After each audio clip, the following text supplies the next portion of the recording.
여러분 안녕하세요. 공연기획 크리에이티브 워크숍 네 번째 시간입니다. 오늘은 우리가 기획하고자 하는 이제 작품과 관련해서 과연 어떤 누군가를 위한 공연인가 한번 생각해 보는 시간을 갖도록 하겠습니다. 여러분들이 토론방에서도 저는 특정 대상을 위한 공연보다는 모든 사람들이 볼 수 있는 작품을 만들고 싶어요 라고 하신 분도 계셨는데요.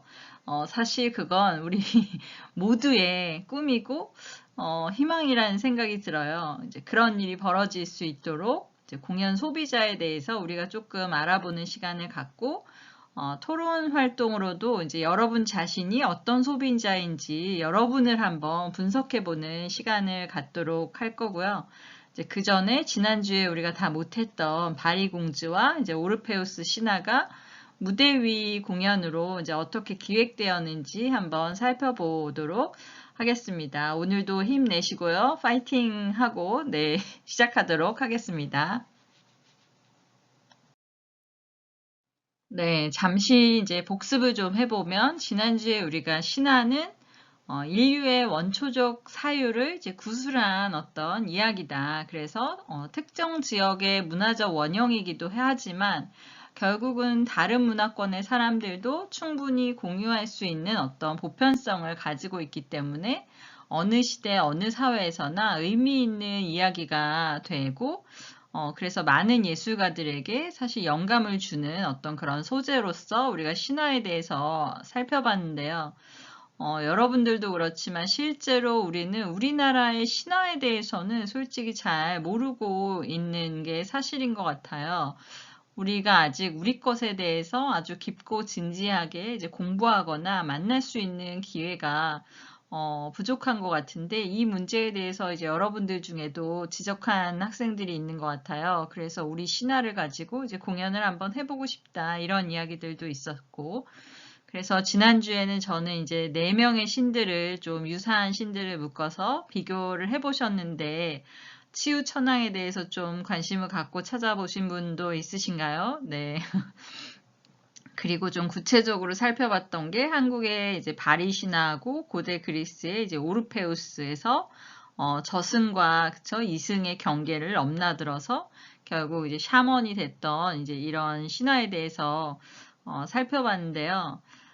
여러분들 이제 토론하신 거 보니까 신화에 대해서 이것저것 많이 살펴보신 것 같아서 아주 재미있게 저는 읽었거든요. 좀 신화에 관심이 어떻게 생기셨는지 모르겠어요. 근데 이렇게 곰곰이 보면 집에 다들 그리스 신화 만화책은 다 가지고 있는 것 같아요. 여러분 어때요? 다 가지고 계신가요? 네, 한번 손 좀 들어보실래요? 네, 많이 가지고 계시네요. 저희 아들도 그리스 신화 초등학교 때 다 읽었거든요. 근데 우리나라 신화 이렇게 정리해 놓은 책은 만나지 못한 것 같아요. 저도 좀 반성을 하게 되네요. 네, 여러분들이 내주신 의견들을 좀 모아봤는데요. 제가 토요일에 자료를 만들다 보니까 여러분들이 주신 모든 거를 다 담아내진 못했다는 거 좀 이해해 주시고요. 그래서 왜 내 거 없어? 라고 섭섭해 하지 마시기 바랍니다. 네, 제가 고대 그리스 신화하고 우리나라 신화에 대해서 사례를 들어서 그랬는지 여러분들도 대부분이 그리스와 우리나라 이제 신화 이야기들이 많았는데요. 그리스가 한 5명 정도 됐고 우리 신화와 관련해서 단군 신화가 4명이 되고 나머지 5명이 있었어요. 그런데 같은 신화여도 어떤 공연으로 만들고 싶은지는 이제 모두 달랐는데요. 여기 메두사와 관련해서도 메두사가 가지고 있는 어떤 슬픈 사연을 중심으로 메두사를 주인공으로 해보고 싶다. 대부분 메두사는 그냥 괴물로만 알았는데 알고 보니 아주 재미있는 슬픈 사연이 있었다. 그래서 현대의 관점에서 그쵸? 어떤 권력 문제를 풀어보고 싶다는 의견도 있었고 단군 신화와 관련해서도 굉장히 다양한 이야기들이 있었어요. 젊은 층을 대상으로 굉장히 재미있게 좀 만들어 보고 싶다. 그 다음에 곰과 호랑이들의 어떤 그런 이야기를 가지고 판소리 형태로 또 해보고 싶다라는 게 있었고 어린이 대상으로 해서 우리 아주 유명한 그 곡도 있잖아요. 한국을 빛낸 100명의 위인들, 그죠?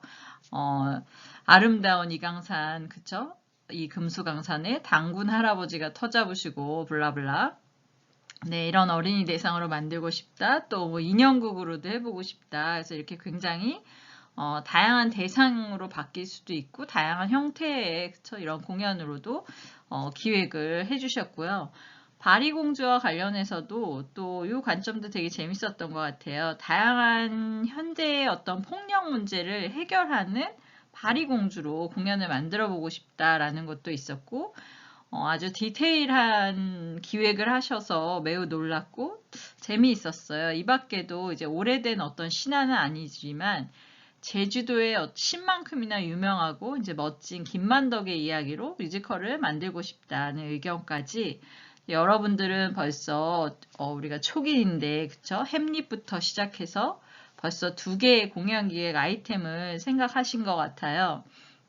지금부터는 이제 슬슬 기말에 할 우리는 이제 공연을 어떤 걸 할 것인지 생각하면서 수업을 진행하시면 좀 좋을 것 같습니다.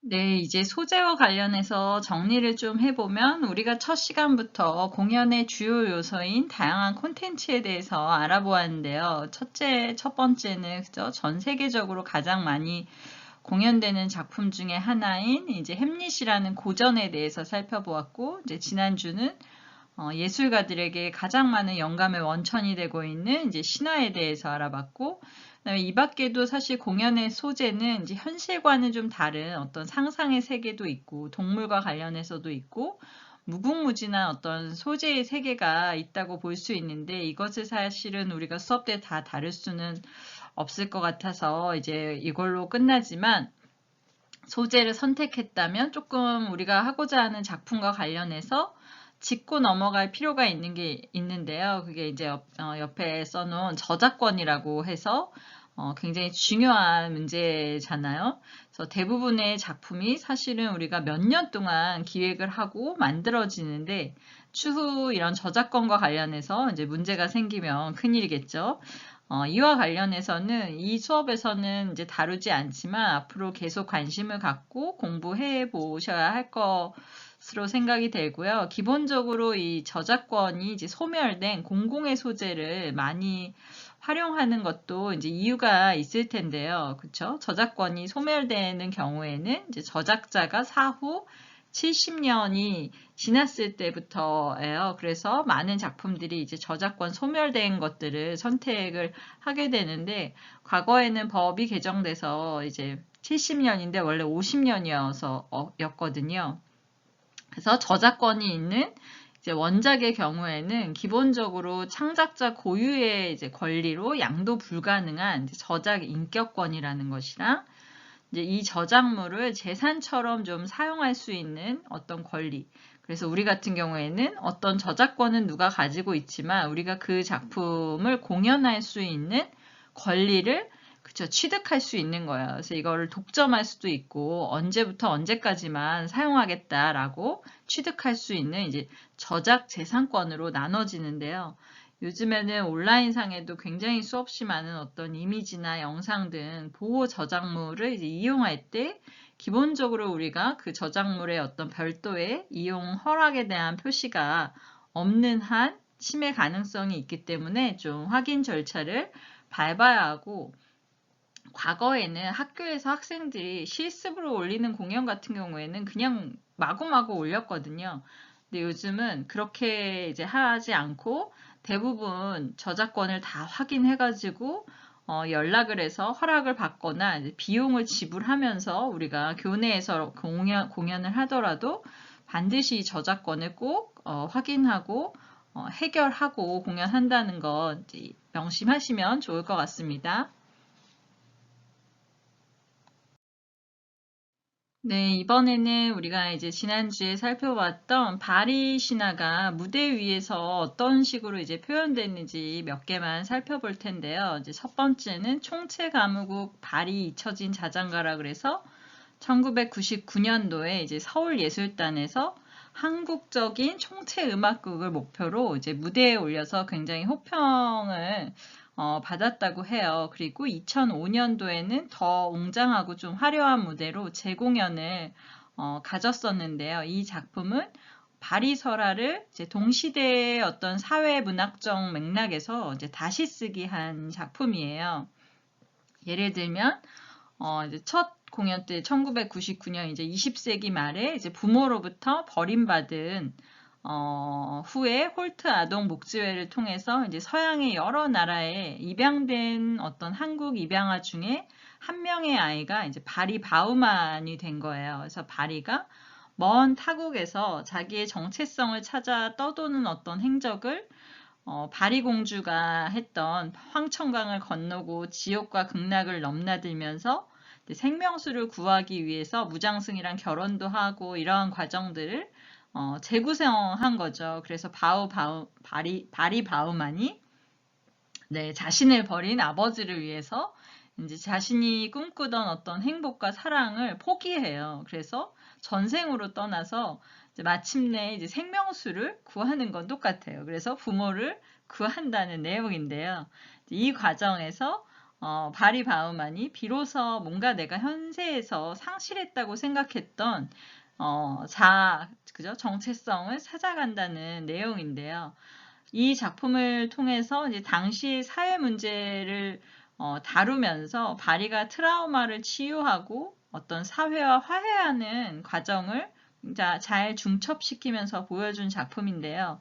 첫 공연이 이루어졌던 이제 1999년은 여러분도 잘 알고 있는 1997년도 이제 IMF 위기 직후에 사회적으로 어떤 불안이나 원망, 절망, 그쵸? 그런 분노가 굉장히 팽배했던 사회적인 어떤 위기 속에서 바우만이 절망을 딛고 이제 일어서는 어떤 희망의 노래를 부른 거죠. 그래서 굉장히 많은 공감을 얻을 수 있었다고 이제 평가되고 있고, 2005년은 이제 시기가 좀 지났죠. 그래서 재공연할 때 내용은 거의 같았지만 무대 구성이라던가 국악이랑 어떤 밴드하고 같이 연주를 하면서 동서양의 어떤 협화음을 만들어내고 이제 무대 연출이나 이런 여러 가지 면에서 동양적인 우주관이나 전통미를 많이 가미해서 좋은 평가를 받았다고 하는데요. 좀 영상으로 한번 비교해 보시면 좋을 것 같습니다. 그리고 이제 두 번째 창작 뮤지컬 바리는 2011년에 세계 국립극장 이제 페스티벌에서 우리나라 우수작으로 참가한 작품이고, 우리 연극의 어떤 세계화에 한번 도전해보자 라고 했던 작품이라고 해요. 그래서 이 작품 역시 보편적인 어떤 가치인 이제 효 이데올로기를 전개해요. 그러면서 바리를 현대사회의 이제 문화적 맥락에 위치시켜서 여기서는 이제 도전하는 여성 혹은 이제 자기주도적으로 삶을 영위하는 이제 그런 현대 여성으로 제시를 하고 있는데요. 바리공주 설화를 두 편 다 동시대적인 관점에서 이제 재구성하였다는 거죠. 그런데 이 창작 뮤지컬 바리는 이제 연극적 상상력이나 뮤지컬의 어떤 아름다움을 절묘하게 묘사했다라고 평가되고 있고요. 그래서 이렇게 똑같은 바리 이야기지만 어떻게 다른 식으로 공연됐는지 영상 찾아서 잘 보시면 좋을 것 같아요. 제가 여기 수업 때 올려드리고 싶지만 아까 얘기했던 저작권도 있고 그 다음에 유튜브에 있는 영상들이 다 너무 길더라고요. 그래서 한번 직접 보시면 좋을 것 같아요.